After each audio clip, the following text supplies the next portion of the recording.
Hi there, it's Anne. Thank you for tuning in to my station. This is Starlight Wellness, and I'm Starlight Coach. I am an astrologer and wellness coach. I do energetic updates, usually monthly, for the astrological transits. I'm also an intuitive astrologer, so I follow my intuition, and sometimes I express from personal experience. And I'm also a coach. So I help you along your path, help you in numerous ways. And depending on how the energy trends shift, I might be doing card readings, or I might do astrological updates, or I might just come out with a different approach.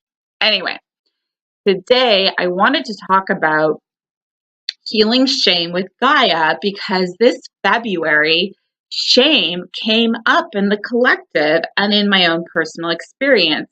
Usually, when something happens to me personally, it's a collective energy as well.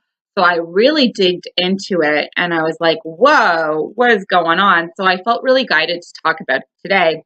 So thank you for all of you who are tuning in. And I hope this message can help you in some way and guide you along your path. So today I'm sitting at my sacred altar space, which I'm working on right now. And there was some beautiful messages that came through. So first I'm going to talk about the astrological transits this February and March. Secondly, I'm going to talk about the shame and how we can connect with Mother Gaia again, which is really, really important, really key. And last, I'm kind of go over an oracle card reading that I took, which was the card of receiving. I hope you guys can see that there. So it's from the Alana Fairchild deck, and it's the Sacred Rebels Oracle. And receptivity was coming up and up and up for me. And I was like, whoa, what is all this about? I'm so tired. I want to receive myself. I want to take self-care and rest. But I was like, the universe was like, you got to talk about this. So I was like, okay, here we go. Beautiful thing. We've got some energetic transits moving into March that are really reminding us to be receptive. And why do I bring up shame and all that kind of stuff? Well, I got a little bit of the info from the cards, a little bit of info from my own experience and my intuition, and info from the astrology. So I'm going to put it all together for you so you can kind of get a really good kind of overall digestible kind of download and summary what's going on and what does this all mean. So shame and guilt. What is the issue that was really digging? It was our shame and guilt from our subconscious memory of maybe doing something to the earth, to Mother Gaia. Maybe we polluted at some point in our life. Maybe we were trying to dominate the earth and our bodies, which means dominating ourselves or others, dominating Mother Gaia, all that kind of shame and guilt stuff coming up to the surface so we can release it. Because Mother Gaia, Mother Earth, Mother Nature does not want us to be shameful or guilty because it only holds us in these karmic looping healing cycles that are unnecessary. She wants to remind us that we are forgiven, and she wants us to connect with her again. If we feel shamed and guilty, we aren't connected to Mother Nature. That's what she's trying to tell us, to release these shame and guilt patterns collectively that are holding humanity in a cycle of redomination of her and her children, right? The animals, us, humans, and the planet itself. Like, so what is this detox happening with Mother Nature is to finally release this shame and guilt because she doesn't want us to feel guilty about doing something to her because she knows we're like children, we're learning. She knows we're all coming from different angles, and she wants us to connect with her again. That's it. That's how simple it is. And we block ourselves from our earth connection, from our physical body and connection to the planet Earth when we feel ashamed or guilty for doing something to her or doing something to others or doing something, maybe we didn't recycle once and then our subconscious memory suddenly says, you're ashamed. You should be ashamed that you didn't recycle and polluted that day, right? You got to let that go, forgive ourselves, forgive the situation, take more conscientious actions moving forward and connect with her again. So that's really important. And obviously, there's a lot of layers of shame and guilt that can happen. And what I was talking about in my last audio, if anyone paid attention to that, I was talking about how shame and blame kind of interrelate because, if you're not blaming, you're shaming. And then it creates a separation consciousness because it creates like, you did that right, you did that wrong, or, pointing the finger, blame game. And then a shaming game, either you feel ashamed or you're shaming someone, and it kind of goes in a really bad direction. And we don't need to go that way anymore.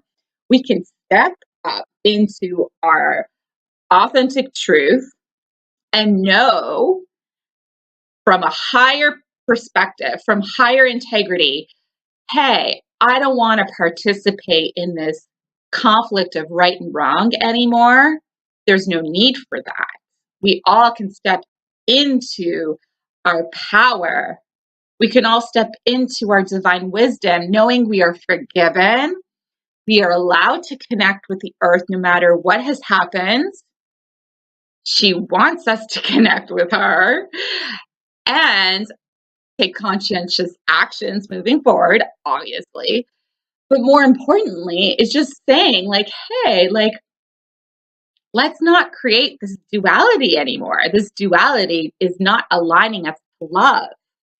This duality creates separation between our left and right brain thinking, between the masculine and the feminine. That's something I was talking about as well. Why are we splitting our consciousness? When we go into these cycles of blame or conflict or right or wrong, and we participate in that, we're actually separating our consciousness. That's not love, guys. That is creating duality and polarity. Yeah, the law of polarity exists. There's always two polar opposites of everything, dark and light, masculine, feminine, yin and yang, whatever you want to call it. But that's not what helps us embody that harmony and balance within. Okay, we're moving into Pisces. The two fish, not one fish, not right fish or left fish. It's the two fish together, the wholeness aspect, the wholeness. No more separation consciousness. So the best approach for all of us to take is really let go of these old residual energies that might be still lingering about shame or guilt. Connect ourselves with the earth. Really important, and to take rest and be receptive in our divine feminine side. What do I mean by divine feminine side? Well, am I advocating for the feminine more than the masculine? A little bit, okay? Just because the divine feminine and Mother Nature has been not used. It's been out of balance. So now we have to bring the balance back, okay? So we're not overdoing the feminine and dominating the masculine. No. We're bringing it back to harmony and balance so that there's like this figure eight that happens, right? Between our left brain and our right brain, or our masculine and our feminine and our heart, allowing that balance to actually come into form, right? Allowing it to actually be in divine harmony with our environment. So the receptivity, the action of receptivity is so important now. the divine feminine side of receptivity is so important and it's so vital. This is why I got this card. I don't know if you see it. It says receptivity, and it's this beautiful woman. And this goes for men and women, so it's not like one or the other. It's this beautiful woman reminding us to receive again. And I'll read the book really quickly for everyone. What does this receptivity actually want us to learn? And what are we learning about here? The number 9, 27 equals 9. I'm going to talk about later as well. So keep that in the back of your mind. Let's talk about the Oracle card. It says here, you are so loved. Your every need is witnessed and responded to by the universe. However, you sometimes forget this. You become swept up in the momentum of habitual consciousness, and you forget to take a moment to step, breathe, and be. In that moment, you can receive the love of the universe that is receiving you. It will nourish you with contentment and energy. You have not done this enough, so your soul is becoming parched or drying out. The healing, and so it goes on to say, the healing process below will help you to surrender any guilt or shame you feel for having needs in the first place. It will also help you overcome any struggle that you have receiving and accepting so that your needs can be met. Isn't that interesting? We feel guilty or ashamed that we have needs. We all have needs. We all have a physical body. We need to sleep. We need to rest. We need to receive help from others, not in a codependent way, but in a way that allows us to receive gifts, to receive support, to receive love. That's the most important. To receive this balance, right? Going out of the masculine into the feminine, or whatever way you want to look at it, right? But ultimately, what it does, it allows us to find that divine harmony and balance within, not over dominating, but allowing this kind of like flow to come into form. So it goes on to say, I love this part. So, in this space, there is joyful communion between you and life. Energy flows more freely and magic happens. When you demur saying you cannot accept that it is far too great a gift or that you are not worthy, you are impeding that flow. You are inhibiting the communion, the connection, the playful interaction between you and the universe. Enough with the false modesty and guilt. You are a radiant sun in human clothing. An exquisite life experience is your birthright. Enjoy it, soak it up, all of it, including the restoration of sacred rest. And then there's a healing invocation, as well as someone wants to follow into that. And I'll post it online later with the card, which really reminds us that we have to release any false beliefs that rest is wasteful or unnecessary, or any guilt and shame that we have needs, that Mother Nature has needs, that our communion with our body and the earth is wasteful, or that we've been wasteful and feeling guilty about that. We need to let that all go so we can reconnect with the earth again. That's like really the most important message, I think, that came through for me. And I'm going to talk about how it relates to the astrology now, because the astrology tells us this as well. Okay, it's so important, guys. We are at a time in history this 2019, that we are finally bringing in this divine, heavenly like energy into the earth, heaven to earth energy. 2019 equals the number 3. 3 is the Holy Trinity, that heaven to earth aspect. If you don't know the numerology, that's okay. The astrology, what started this year, this January 2019, we started with the new moon in Capricorn. The importance of that new moon, which I talked about in the eclipse update, which I already posted, is key to the next 6 months and for the next year ahead, to what is actually happening and how we can embody this divine balance again, so we can align to love and really come from a place of harmony between polar opposites and dualities that we see in our life. So the new moon in Capricorn was teaching us to overcome and let go of this dominating masculine energy. Capricorn rules the work, rules the father, rules how we present ourselves in the world. But what it also rules is being of service, being in service, right? Not about making money, not about how much money you make, not how good you look when you're a leader. It's about, well, how are you showing up to be of service for yourself, for others, and for the earth? How are you doing that? That is what the new moon was about. And it had some Pisces energy in there. We're moving into Pisces season, so it was all about being very creative in finding how we are of service.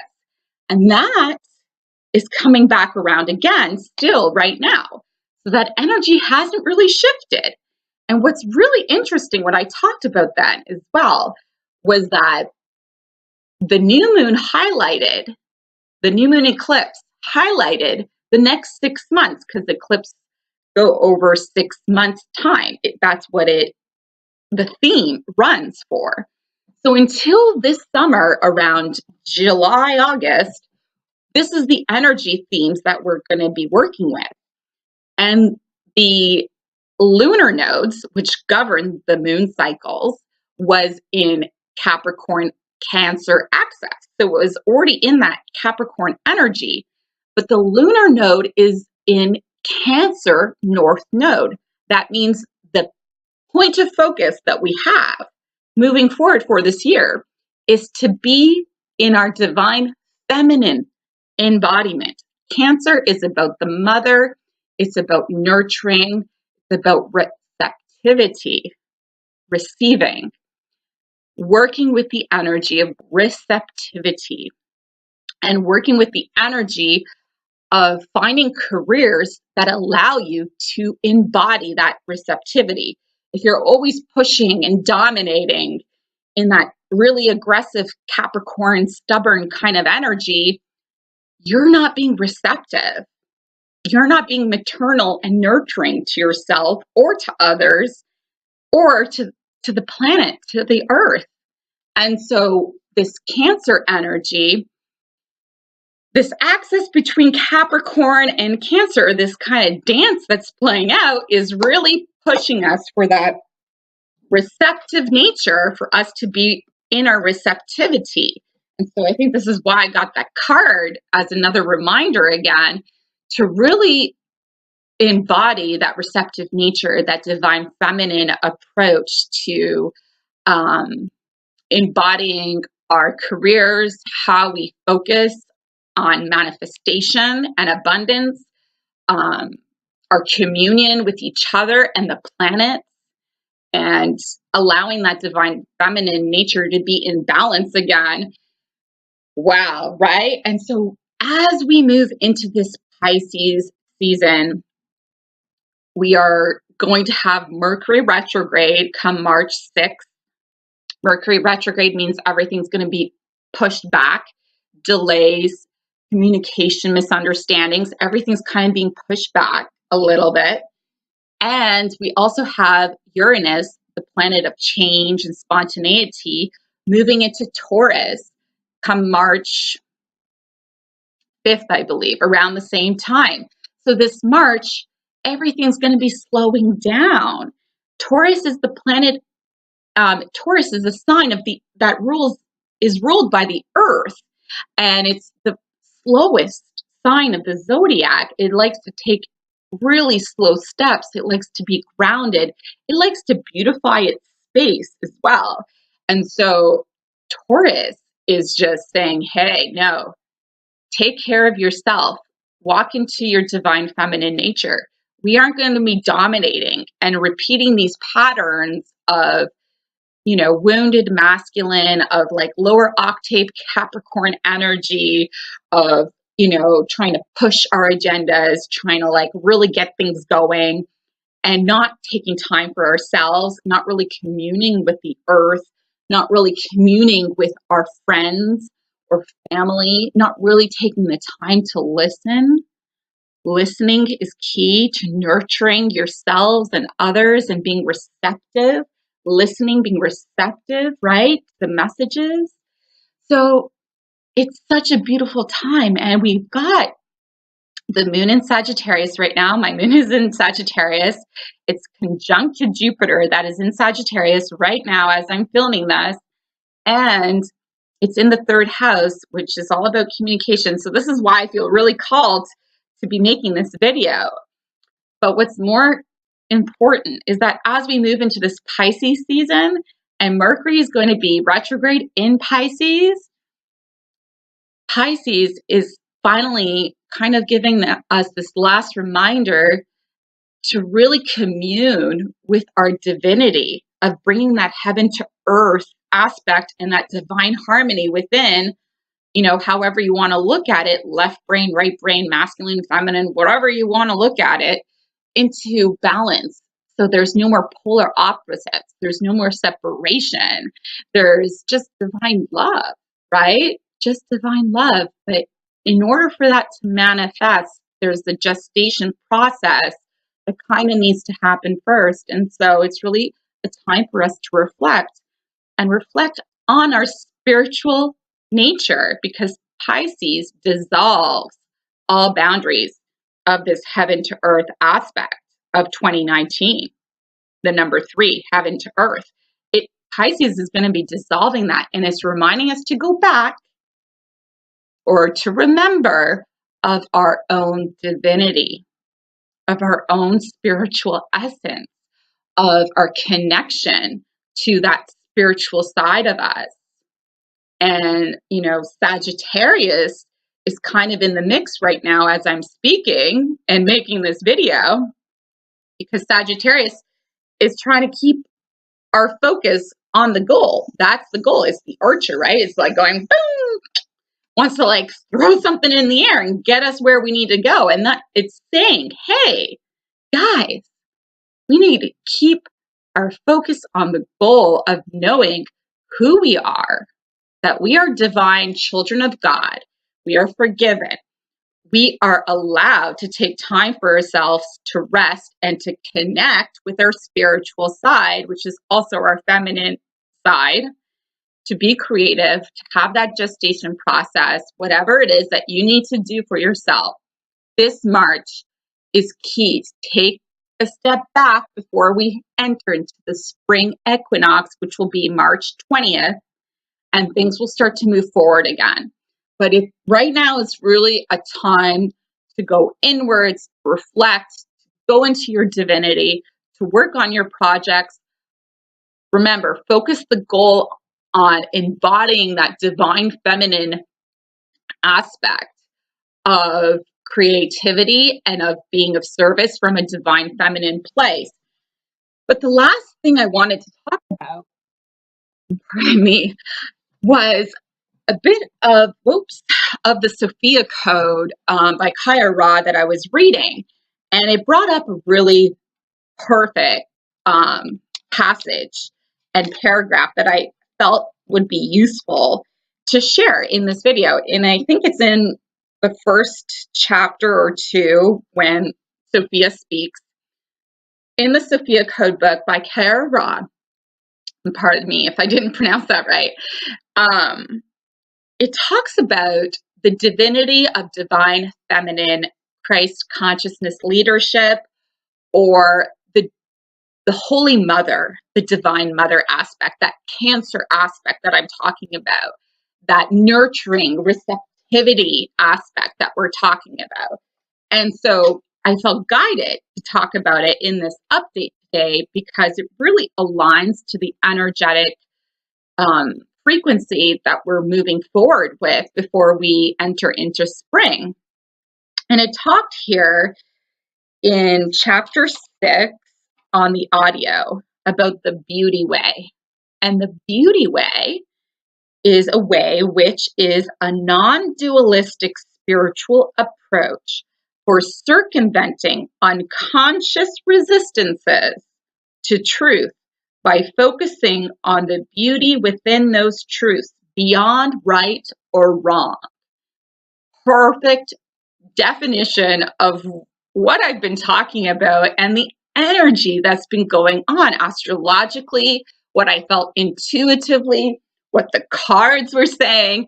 And it talked about that there is this meeting point where we can actually express ourselves in such a way and in order to overcome these dualistic points of view, to come from a higher angle of perception so that we no longer participate in these karmic healing patterns or cycles that really might not be our own, so that we can actually embody that balance and harmony within that masculine, feminine, where our left brain and right brain are communicating together again and being in harmony. And it's so lovely how it's expressed here because it's like a message of how we can actually move forward in order to beautify our thoughts, to beautify our environment, and to beautify the way we walk and express the truth, because the truth is met in the middle. It's not left brain or right brain. It's not masculine or feminine. It's not right or wrong. It's not shame or blame. Truth, when expressed, it's expressed through the midpoint way. It's when you look at it from a higher angle perspective and come into harmony and say, hey, this is where the wisdom comes through. This is how it's coming through. And that's how we align to love. When we express through a non-dualistic approach. It's so important. But it kind of summarizes everything that I've just talked about.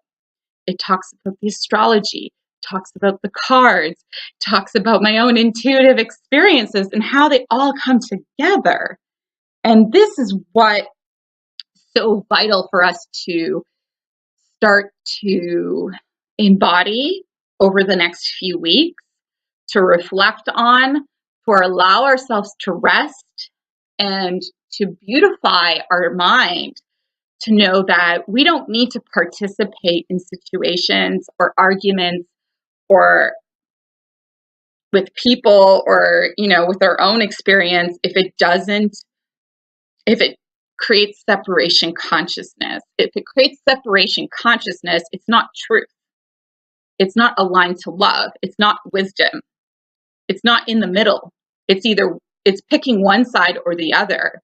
And so we don't need to get into those arguments. We can come from a higher angle and say, hey, I can see that, but I'm not going to go that way or that way. I'm going to find the middle point.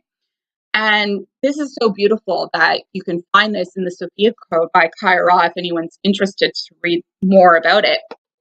But I felt guided to share that as well, to really kind of give a really rounded justification and explanation about where I'm coming from, my intentions, and how I came to this understanding.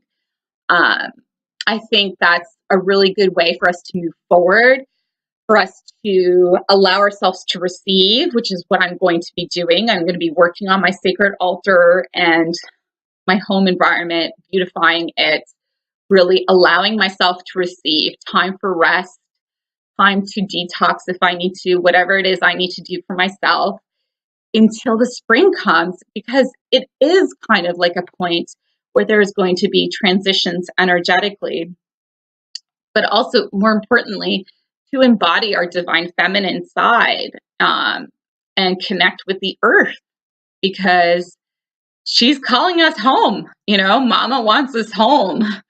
So, I hope this message serves anyone on your path. I hope I, sorry, starting to mumble, so it's time for me to go. But thank you again for tuning in to Starlight Wellness. Please like or subscribe to my YouTube channel or on Facebook. You can find me there as well. I'm going to be providing some services that I offer, either astrological report readings or oracle card readings, or any type of other coaching kind of one-on-one sessions. If you're looking for more in-depth readings about where you're at on your path and how I can be of service to you. And yeah, I just hope this message helps you. I hope I am of service. Please like and subscribe, share if you're guided. And as always, lots of love and blessings. Take care. Ciao.